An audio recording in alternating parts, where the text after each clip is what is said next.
Não tenho prata nem ouro, mas o que tenho, isso te dou. Em nome de Jesus Cristo, o Nazareno, levanta-te e anda. E tomando-o pela mão direita, o levantou, e logo seus pés e tornozelos se firmaram. E saltando ele, pôs-se em pé e andou, e entrou com eles no templo, andando e saltando e louvando a Deus. E todo o povo o viu andar e louvar a Deus, e conheciam-no, pois era ele o que se assentava a pedir esmola à porta formosa do templo. E ficaram cheios de pasmo e assombro pelo que lhe aconteceu. Amém? Irmãos, podem sentar. O livro de Atos começa com a última aparição de Jesus. Lucas, quando começa a escrever, Jesus tinha passado 40 dias na terra com os discípulos, e o livro de Atos começa com a última das aparições de Jesus. E Jesus promete aos discípulos que eles seriam cheios do Espírito Santo para pregarem o Evangelho. Recebereis a virtude do Espírito Santo, que há de vir sobre vós, e sereis testemunhas, tanto em Jerusalém como em toda a Judéia e Samaria, e até os confins da terra. E Jesus disse: fiquem em Jerusalém, até que vocês sejam revestidos de poder. E eles ficaram esperando a promessa do Pai, que eles não sabiam exatamente o que era, e enquanto isso eles fizeram uma assembleia na igreja, e elegeram um dos seus colegas de ministério, o Matias, sobre o qual nós falamos aqui, para compor o colégio apostólico, e Matias foi eleito, então, pela igreja então reunida de 120 pessoas, que não era ainda igreja, porque o Espírito Santo não havia descido. O que caracteriza a igreja não é a mera reunião de pessoas com fim religioso, por exemplo, mas é a presença do Espírito Santo. O Espírito Santo não havia vindo ainda.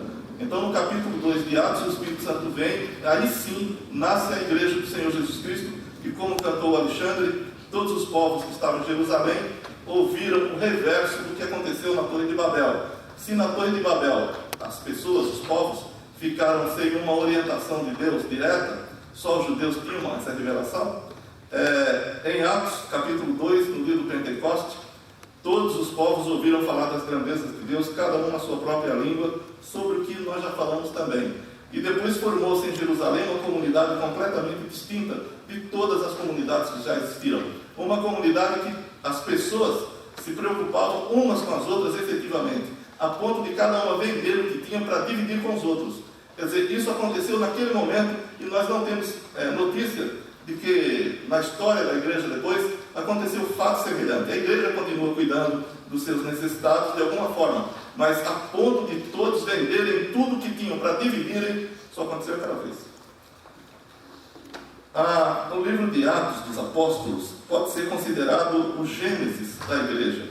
Quando você lê o livro do Gênesis, você percebe que ali estão sendo criadas as primeiras coisas. No princípio, Deus criou os céus e a terra era sem forma e vazia, havia trevas sobre a face do abismo, o Espírito de Deus se movia sobre a face das águas. Então começam as coisas a acontecerem. No livro de Atos é a mesma coisa. A igreja, o povo de Deus, estava ali esperando a promessa do Pai, e o Espírito Santo veio, e as coisas começaram a acontecer. Então tudo que a gente fala no livro de Atos, normalmente é a primeira vez que aconteceu na igreja. O fato que nós lemos aqui foi o primeiro milagre de Pedro e João. Aquela preocupação da igreja com seus pobres, seus necessitados, ou de uns para com os outros, foi a primeira vez que aconteceu na igreja. A vinda do Espírito Santo para ficar definitivamente com os crentes foi a primeira vez na igreja. Jesus ter prometido que o Espírito Santo viria foi a primeira vez para a igreja também. E hoje nós vamos meditar aqui nesse texto da palavra de Deus sobre esse fato que aconteceu.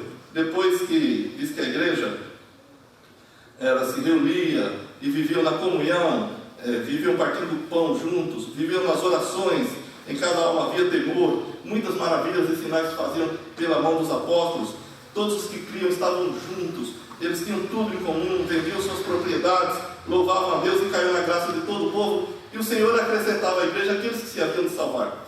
E hoje nós vemos aqui que essa igreja começa a tomar uma forma, começa a ter influência social. E vamos ver como isso vai acontecer. A partir desse texto, nós vamos ver que coisas vão acontecer com a igreja vindas de fora. Se no primeiro momento as pessoas louvavam a vida daqueles crentes, no segundo momento eles vão ter sérios problemas. E esses problemas vão começar com esse fato de hoje, sobre o qual nós falaremos numa outra ocasião. Hoje eu vou falar só sobre isso aqui. Esse texto ressalta que Pedro e João iam juntos ao templo, à hora da oração, à nona, 3 horas da tarde, possivelmente numa sexta-feira. Os judeus oravam na terceira hora do dia, na sexta hora e na sexta-feira principalmente, na nona hora. Terceira hora, 9 horas da manhã, sexta hora, meio-dia, e a nona hora, 3 horas da tarde. Então as orações no templo normalmente se encerravam na semana, na sexta-feira principalmente, tem todos os dias, mas principalmente na sexta-feira, eles oravam também às 3 horas da tarde. E Pedro e João iam encerrar o seu dia de atividades, possivelmente, orando no templo. E quando eles estão chegando ao templo, eles escutam uma voz pedindo alguma coisa, pedindo uma esmola. E vai acontecer o que nós vamos ver aqui. Mas eu quero falar, inicialmente, sobre o versículo 2, nos dá uma sinopse, nos dá um resumo da vida do paralítico. Aquele paralítico que pediu a Pedro e a João uma esmola. Vejam que o versículo diz que esse homem era paralítico desde o ventre. Ele não se tornou paralítico. Ele não sofreu um acidente e ficou aleijado, não. Ele nasceu paralítico. Quando a parteira pegou ele, esse menino está aleijado. Ele já era aleijado. Então é um paralítico, veja a rotina dele. Ele era paralítico desde que nasceu. Ele jamais andou na vida dele. Outra coisa que o texto nos diz sobre esse homem era que ele era trazido pelos outros. Quer dizer, dependia do favor alheio até para se locomover. Ele era levado todos os dias para aquele local pelos outros. Interessante é que ele dependia exclusivamente dos outros. E uma coisa muito ruim na vida da gente é você depender do favor alheio. Quem já dependeu ou depende do favor alheio, acontecem 2 coisas. Primeiro, você não gosta de depender. E segundo, as pessoas que dependem sempre acham que estão cansando as pessoas que o ajudam. Não é verdade? A gente fala, não quero dar trabalho para ninguém. Muita gente fala, eu quero morrer velho, mas sem dar trabalho para ninguém. E ninguém quer dar trabalho. Esse homem era levado todos os dias por outras pessoas. Ele era levado todos os dias e posto no mesmo lugar. Estão acompanhando a rotina dele? Nasceu coxo, jamais andou. Quando você tem uma deficiência, normalmente você gostaria de não ter. E você fica imaginando como você seria se não tivesse. Esse homem ficava olhando as outras pessoas andarem, mas ele não podia andar. E andar é uma coisa normal, natural. Nós só não andamos quando temos algum problema. Outras pessoas não enxergam, outras pessoas não escutam, outras pessoas escutam muito. Não é isso?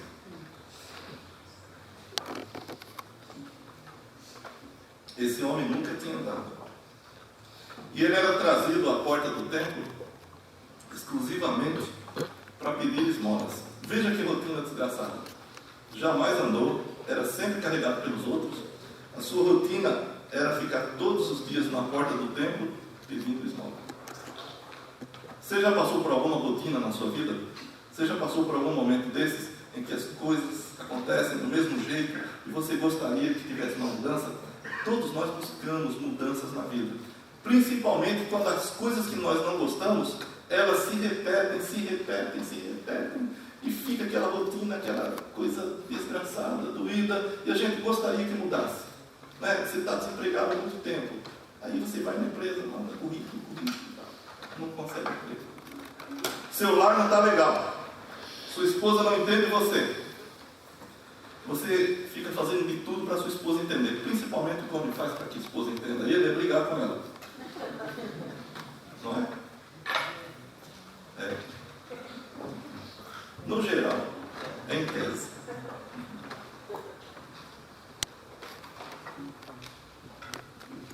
Ou a mulher brigando com o marido para que ela o entenda. Normalmente as pessoas acham que sempre fazem demais. E você tem que entender que ele faz demais ou ela faz demais. Quero dizer para você que você não faz demais. Na verdade, você não está dando certo, você está fazendo de menos. Porque quando nós temos a orientação de Deus, quando nós buscamos a orientação de Deus, as coisas começam a se modificar. Então esse homem aqui tem essa rotina. Era uma rotina muito ruim. Era um adulto já, nasceu coxo, nunca andou, ficava vendo os outros andarem. Quem sabe ele pensava até em ter um emprego, trabalhar, mas não conseguia trabalhar porque era coxo, não tinha como trabalhar. Hoje em dia, nas empresas, existem vagas para pessoas com alguma deficiência. Mas nessa época ninguém nem pensava nisso. Quando o indivíduo era assim como esse, era cego de nascença, era coxo de nascença, os judeus diziam que ele era um desgraçado, quer dizer, era privado da graça de Deus. Então ele era assim porque algum pecado cometera. Se você lembra do capítulo 9 de João, Jesus e os discípulos vão entrando em determinado lugar e tem um cego lá. E os discípulos perguntam para Jesus: Senhor, quem pecou? Esses os seus pais para que ele nascesse assim? E Jesus fala: nem ele nem seus pais. Isso foi para se manifestar a glória de Deus. Para os judeus, qualquer deficiência que o indivíduo tivesse e que fosse congênita, nascesse com ele, era uma forma de dizer: Deus está irado contra essa pessoa, ou contra a sua família, ou seus pais. Isso aí é pecado de alguém, ou dele próprio ou de alguém, da sua família. Então, ele não era visto com complacência, ele era visto com discriminação. E esse homem aqui na porta do templo, ele ficava ali pedindo esmolas, e as pessoas olhavam para ele, não com pena dele, mas achando: esse cara tem alguma coisa errada na vida dele. E ele tinha uma rotina, irmãos, que ele não via a menor possibilidade de mudança. Como é que ele podia imaginar que o caso dele teria solução? Nenhum dos casos daqueles teve solução. Não existia medicina própria para isso, não existia uma ciência capaz de desenvolver alguma cura para aquele tipo de deficiência. Ele não tinha esperança nenhuma. Ele jamais poderia imaginar que um dia a situação dele mudasse. Ele não tinha como ver isso. Ele não tinha nenhum exemplo na sociedade dele de ver que aquela rotina mudaria. Só que a rotina dele ia mudar. E ele não sabia. Num desses dias, possivelmente numa sexta-feira, que fim de semana que ele passou se foi numa sexta-feira? Ele foi trazido para a porta formosa do templo pelas pessoas que o traziam sempre e foi deixado lá desde manhã. Ele ficava desde manhã até a tarde, porque os judeus creem que por você fazer boas obras, então você adquire salvação. Então ele ficava na porta do templo exatamente por isso. As pessoas iam orar, queriam se mostrar para Deus, então ia me dar uma esmola. E não era bem assim. E as esmolas eram muito pequenininhas. O judeu, para meter a mão no bolso, para dar alguma coisa para alguém, só pela graça de Deus.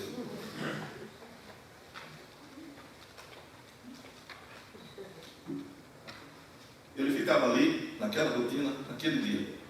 E nesse dia aqui que a Bíblia relata, ele foi trazido à porta formosa do templo, foi deixado lá no mesmo lugar. Ele não se movia, irmãos. Se ele quisesse sair dali para outro lugar, ele não podia. Ele não se movia. E naquele dia, ele foi deixado ali, de manhã, como sempre. E ele fica ali o dia inteiro pedindo esmolas. Ele nunca poderia imaginar que a sua rotina mudaria, que a sua vida mudaria. A Bíblia nos mostra em muitas ocasiões que nós devemos sempre ser gratos a Deus. Eu gosto dessa frase, porque você nunca sabe o que vai acontecer na próxima esquina. Não reclame de Deus. Não murmure de Deus. O povo de Israel murmurou tanto que não entrou na terra prometida. Não murmure de Deus. Não fique triste por situações que você não pode resolver. Veja a rotina desse homem. Ele podia fazer alguma coisa? Ele tinha ideia que se faria alguma coisa? Você está numa situação difícil. E às vezes você também não vê solução. Tem situações em que a gente está, que a gente não vê solução nenhuma para ela. Assim, como é que eu vou resolver isso? Eu não sei. Aí você olha para cá, olha para lá, não tem solução. Mas nesse dia, esse homem, sem imaginar, sem esperar, ele foi levado para o mesmo lugar, do mesmo jeito, pelas mesmas pessoas, para fazer a mesma coisa. Mas ele ia ter um encontro. E ele não sabia. De repente vem dois homens, como vinham muitos homens juntos para orarem no templo. E ele olha para aqueles dois e faz um pedido normal de esmola. Estende a mãozinha. Pedro e João escutam uma voz de uma pessoa sentada no chão, ele era coxo. Escuta, não sei como é que ele falava, mas se fosse aqui no Brasil, era dar uma esmola, pelo amor de Deus, né? Não é isso? Não. Digamos que foi assim que ele falou. Dá uma esmola, pelo amor de Deus. Aí Pedro e João pararam e olharam para ele. Aqueles dois servos de Deus iriam terminar o dia orando. Olha só. Pedro e João estavam imbuídos na pregação do Evangelho, estavam imbuídos na edificação daquela nascente igreja. Eles eram os principais líderes da igreja de então, e naquele dia eles estavam fazendo uma coisa que todo crente deve fazer continuamente: orar. Você é uma pessoa de oração?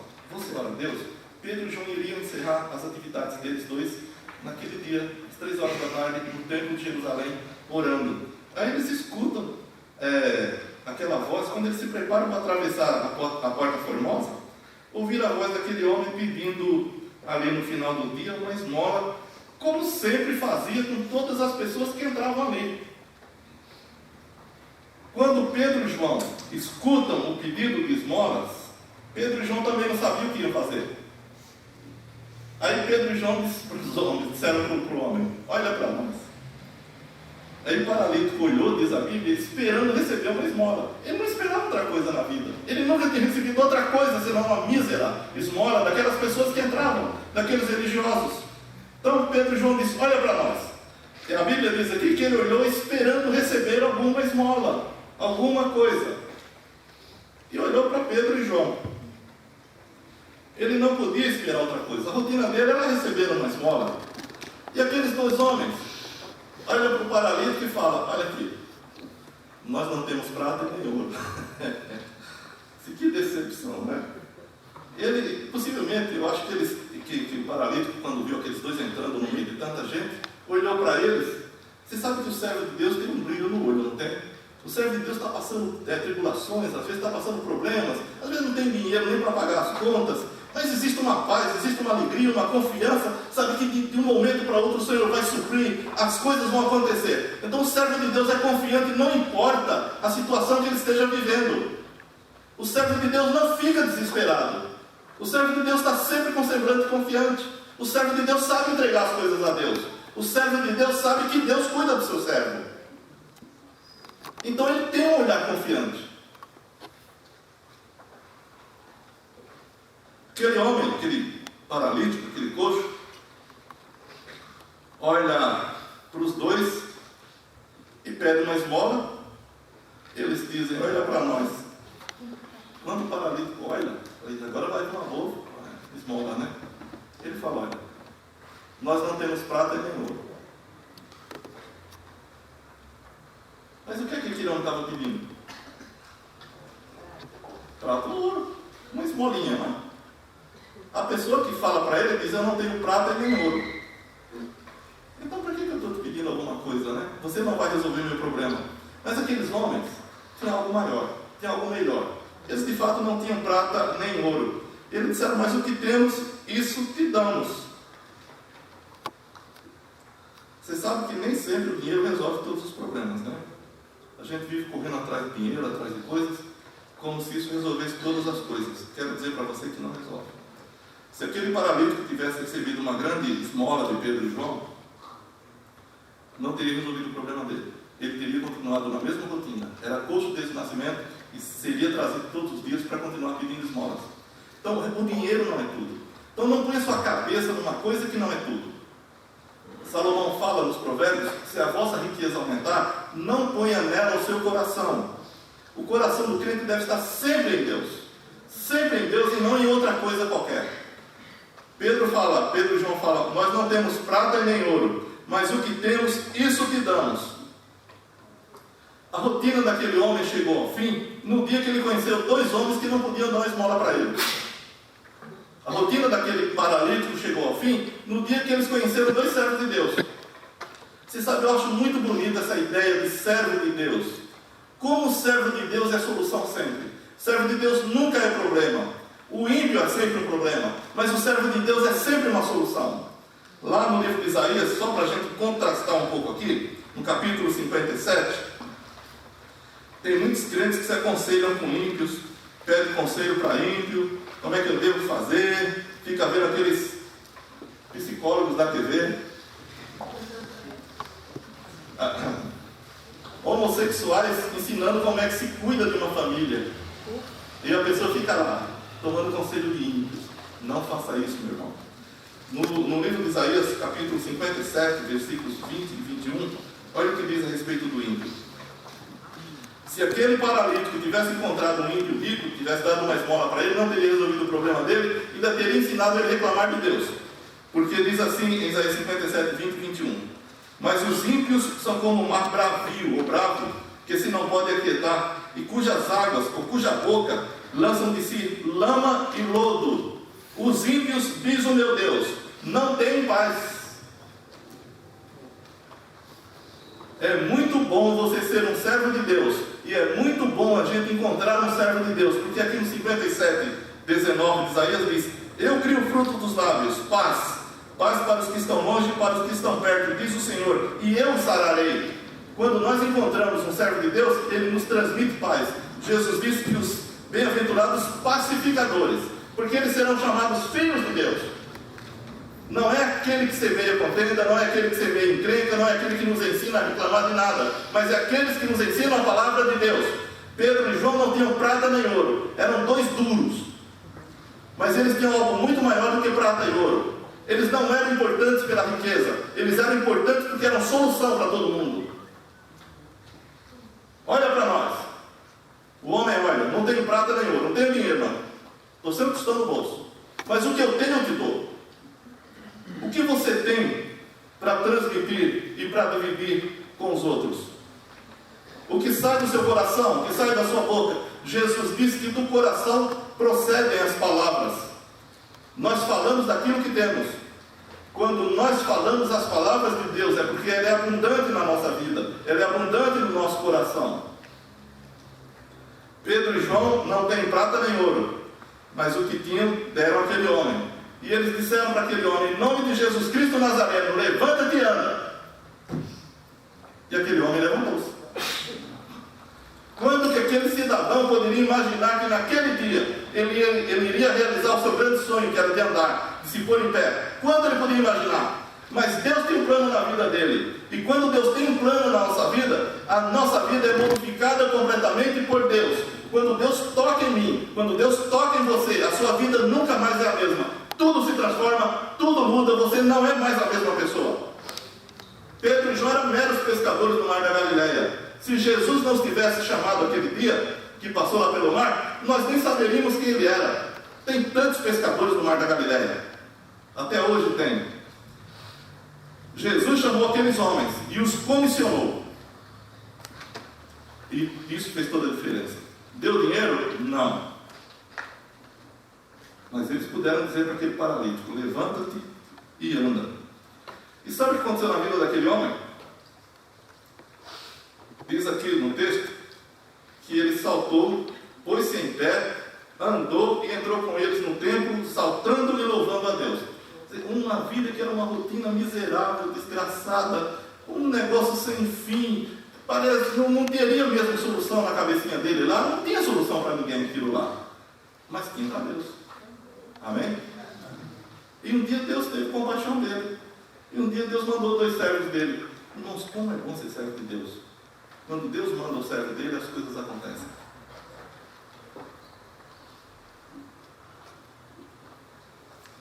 E Pedro e João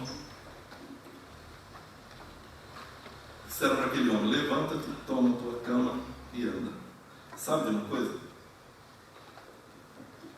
Se para o paralítico foi uma surpresa tremenda o que aconteceu naquele dia, você pode imaginar que foi uma surpresa muito grande para Pedro e João também. Isso aqui era o primeiro milagre que eles realizaram. Foi a primeira vez que aquele paralítico saltou, andou e glorificou a Deus. Foi a primeira vez que Pedro e João realizaram o milagre. Foi a primeira vez que a população de Jerusalém vira um homem, não Jesus, um homem comum como nós, realizando um milagre desse tamanho. Então aquele dia foi dia de grande festa. Tem uma expressão aí, vocês estão olhando para mim, vocês estão vendo ele? Está no esboço? Só lhe deu glória. Só lhe deu glória? Só lhe deu glória. Que é o tema da nossa mensagem. Se eu disse aí, é em latim. Não é porque eu sou metido não, tá? Toda glória ao Senhor. Na época da Reforma Protestante, o idioma que se usava era o latim para se escrever nas faculdades, universidades. Os reformadores eram todos universitários, professores universitários, e eles escreviam em latim. Então se criou na época uma dessas expressões, são 5 expressões em latim, que começa com soli. Soli deu glória. Eu não sei se eu sei todas, tá? Sola Escritura, sola Gracia, solo Christus. Hã? Oi? Sola Fides. Toda glória a Deus, só por Jesus Cristo, só pela fé, só pela graça. E por Cristo, né? Solos Cristo. E essa expressão, ela sintetiza em latim exatamente essa ideia de toda glória a Deus. Quando nós falamos em português essa expressão, mesmo que a gente entenda que toda glória é para Deus, ela não tem a mesma conotação em latim. Por isso que eu deixei em latim, como diziam os reformadores, só lhe deu glória. Por que eu pus essa expressão e por que eu pus esse tema nessa mensagem? Pelo seguinte, irmãos, porque quando Pedro e João curaram aquele homem, pelo poder de Deus, diz que a população ali ficou atônita. O coxo, o ex-coxo, né, pulou, saltou, glorificou a Deus e se apegava a Pedro e João. Então a população, quando viu aquilo, acorreu toda para Pedro e João e ficaram olhando para eles, como se, né? E Pedro falou para eles: mas vocês estão olhando para nós por quê? Como se por nossa virtude alguma coisa tivesse acontecido. O que aconteceu foi o que Pedro relata aqui nos versículos a partir do 11, que nós não lemos, mas eu vou ler aqui uma parte dele agora. Pedro, assim, apegando-se, versículo 11, apegando-se ele a Pedro e João, todo o povo correu atônito para junto deles no alpendre chamado de Salomão. E quando Pedro viu isso, disse ao povo: varões israelitas, por que vos maravilhais disto? Ou por que olhais tanto para nós, como se por nossa própria virtude ou santidade fizéssemos andar este homem? O Deus de Abraão e de Isaac e de Jacó, o Deus de nossos pais, glorificou seu filho Jesus, a quem vós entregastes, e perante a face de Pilatos negaste, tendo ele determinado que fosse solto. Mas vós negastes o santo e o justo, e pediste que se vos desse um homem homicida, e mataste o príncipe da vida, ao qual Deus ressuscitou dos mortos, do que nós somos testemunhas. É pela fé no seu nome, e pela fé no seu nome, fez o seu nome fortalecer, a este que vedes e conheceis, e a fé que é por ele, deu a este, na presença de todos vós, esta perfeita saúde. Então eu pus essa expressão só lhe deu glória, porque ela expressa exatamente essa ideia. Eu vejo que às vezes nós fazemos alguma coisa e nós queremos ser honrados, nós queremos ser reconhecidos, nós queremos que alguma coisa que Deus fez seja dita a nós. Queremos, quando fazemos alguma coisa na igreja, que as pessoas reconheçam. Ninguém reconhece o que eu faço. Eu tenho tanto talento, mas ninguém vê. Pedro e João tiveram a nítida ideia de que tudo que eles faziam, tudo que eles criam, tudo era feito para a glória exclusiva de Deus e não para eles. Por isso que eles eram servos fiéis, por isso que eles eram servos atuantes, por isso que eles eram a solução, porque eles realizavam tudo exclusivamente para a glória de Deus e não para eles. Pedro e João poderiam, a partir desse milagre, eles ficariam famosos, não precisava fazer outro milagre. Eles já tinham feito, era só se referir a esse milagre um tempão. Como acontece hoje aí com gente que diz: eu fiz isso, fiz aquilo e fica vivendo disso. Não. Pedro e João falaram para eles, para aquela população: por que vocês estão olhando para nós? Não fomos nós, não é a nossa virtude. Foi Jesus Cristo que vocês mataram, que vocês negaram, e Deus o ressuscitou, e nós somos testemunhas. É por Ele, pela fé no seu nome, que esse aqui que vocês conhecem foi fortalecido. Deus é honrado, Deus é glorificado, e Pedro e João só pensam na glória de Deus e não em outra coisa. O Deus de Abraão, de Isaac e de Jacó glorificou seu filho Jesus, a quem vós matastes. Pedro aprendeu a duras penas que todos nós dependemos de Deus e só de Deus. Quando Jesus estava para ser crucificado e preso, ele disse assim: hoje todos vocês vão se escandalizar em mim. Pedro olhou para ele e falou assim: todos não, eu não vou. Aí Jesus falou: você vai, Pedro. Você não só vai se escandalizar em mim, como você vai me negar antes que o galo cante 3 vezes. Ele falou: de jeito nenhum, ainda que todos se escandalizem em ti, eu nunca me escandalizarei. E o que Pedro fez? Negou Jesus. Agora, depois que Pedro tem o Espírito Santo na vida dele, ele reconhece uma coisa: é só por Deus, é só para a glória de Deus. Nós não somos nada, nós não somos ninguém, irmãos.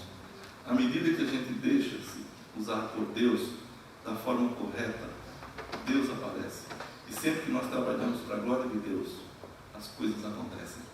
Se você fizer qualquer coisa que não for para a glória de Deus, você está pensando na sua própria capacidade, no seu próprio modo de agir, no seu método, você está completamente errado. Primeiro, não vai gerar nenhum benefício espiritual. Em segundo lugar, Deus não será glorificado. E logo, logo você abandonará o que você está fazendo também. Porque quando nós não fazemos na igreja para a glória de Deus, nada acontece. Amém? Amém. E Pedro diz para aquela gente lá: vocês negaram o santo e o justo e pediram um homicida. Então, Pedro aproveitou a oportunidade para dizer grandes verdades àqueles judeus. Pedro sabia que não era correto transferir culpas. Pedro faz uma declaração importante: Jesus morreu porque isso estava nos planos de Deus. Mas vocês não mataram Jesus porque quiseram cumprir o plano de Deus. Vocês mataram por maldade. Existem duas coisas nos planos de Deus. Os planos de Deus se realizarão. Mas como você vai realizar o plano de Deus? Se é na dependência de Deus, é uma coisa. Se é como os judeus, Jesus ia morrer. Os judeus iam matá-lo. Mas eles não mataram para cumprir o plano de Deus. Eles mataram porque eram maus. Então, por suas maldades, eles mataram. E Pedro fala: vocês mataram. E não podem transferir a culpa de vocês dizendo: olha, nós fizemos isso porque era o plano de Deus, porque não foi por isso que eles mataram. Pedro diz: vocês mataram o príncipe da vida, mas Deus o ressuscitou e nós somos testemunhas. Sabe que a fé cristã é baseada no Cristo ressuscitado. Sem o Cristo ressuscitado, nossa fé não é absolutamente nada. Se você não tem a ideia da sua fé no Jesus ressuscitado, você não crê em nada e você nem salvo é. A Bíblia diz que se Cristo não ressuscitou, é vã a nossa fé e nós permanecemos nos nossos pecados. Então, a ressurreição de Jesus Cristo é algo importante. Não é algo importante, é algo mais importante do Novo Testamento ou da Bíblia. E Pedro diz: vocês mataram, mas Deus o ressuscitou e nós somos testemunhas. E é pela fé no nome dele que esse nome está santo dentro de vocês. E no versículo 17, Pedro disse: agora, irmãos, eu sei que eu fizeste por ignorância, como também os vossos príncipes. Pedro primeiro acusa, mas disse: vocês fizeram por ignorância. Mas a seguir, ele vai aconselhar o povo ao arrependimento, porque ignorância não é desculpa. Eu não sabia. Isso não existe. A lei penal, qualquer lei do país, diz que você será apenado se você cometer um crime, mesmo que você não saiba que era crime. Porque a ignorância não exime de culpa. Certo, doutor? Na palavra de Deus é a mesma coisa. Pedro disse: vocês fizeram por ignorância, mas vai aconselhá-los a que se arrependam. Porque a ignorância não exime de culpa. Então Pedro, finalizando aqui sua mensagem, ele expõe todo o plano de salvação, dos versículos do 18 ao 26, para dizer que o sofrimento de Cristo era cumprimento das profecias do Antigo Testamento. Então Pedro vai falar: olha, desde o profeta Samuel e todos quantos falaram dele depois, falaram sobre os sofrimentos de Cristo. E Pedro vai fazer uma exposição aos judeus, e nos versículos 19 ao 21, ele vai dizer: arrependei-vos e convertei-vos. Nós falamos outro dia sobre o que seria arrependimento, e eu vou repetir um pouco, porque existe uma ideia errada sobre arrependimento. Arrependimento para a salvação não é só um pesar pelo pecado. Arrependimento para a salvação é algo que vem de Deus. Não basta você reconhecer que cometeu tal pecado. Eu fiz aquilo é errado. Não é só isso. A Bíblia diz que o arrependimento para a salvação vem de Deus. Aqui no próprio livro de Atos, capítulo 11, versículo 18, quando a igreja de Jerusalém diz que Pedro esteve na casa de Cornélio, um gentil, e a igreja diz: reconhecemos que na verdade até aos gentios Deus deu o arrependimento para a salvação. Então, o arrependimento para a salvação é algo que Deus dá, não é algo que você tem. Se você nunca se arrependeu da sua condição de pecador, Deus ainda não te deu esse arrependimento. E não importa que religião você professa. E também em Romanos 2,4 diz assim: ou ignoras tu a benignidade de Deus, sabendo que é a benignidade dele que te leva ao arrependimento.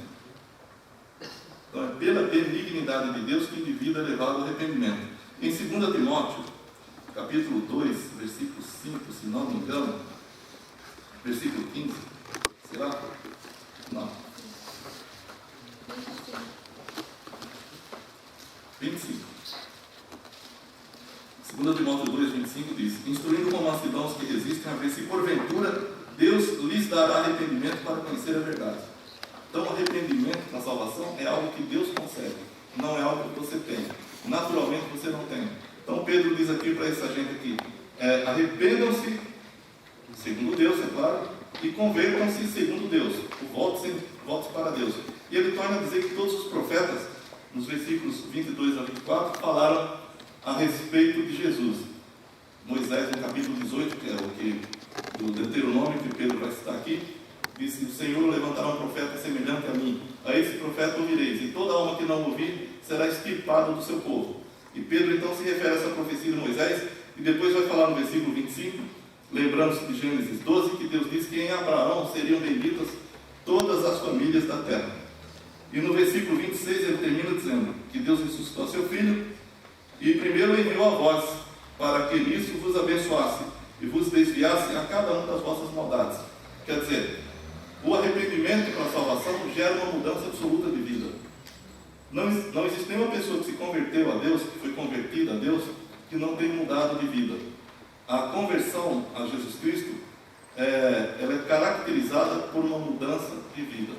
Se a pessoa é a mesma pessoa que era antes, ela não foi convertida. Então você tem que fazer uma introspecção e ver isso. Na igreja do Senhor, durante todos os tempos, e nós vamos ver isso no próprio livro de Atos depois, pessoas que não eram convertidas, que estavam dentro da igreja, e causam um mal profundo à igreja, causam um mal muito grande à igreja. E tem pessoas que não eram convertidas, se tornaram líderes da igreja. Na igreja de Jerusalém aconteceu toda essa bênção de Deus que a gente está vendo aqui, pessoas são modificadas, pessoas são transformadas e tudo. Nós vamos encontrar depois sérios problemas por causa de pessoas que não nasceram de novo dentro da igreja. Quem é que causa problema na igreja? Quem é que causa discórdia dentro da igreja? São as pessoas que são religiosas, mas não foram convertidas. São as pessoas que nunca se arrependeram, nunca experimentaram o novo nascimento. Então essas pessoas dentro da igreja, elas causam um mal profundo à igreja do Senhor. E o pior, que muitas delas são muito dedicadas. E findam angariando cargos na igreja, de diretoria. Às vezes alguns se tornam pastores, outros missionários. E é um problema. Eu conheci um pastor, ele estava em Fernando de Noronha.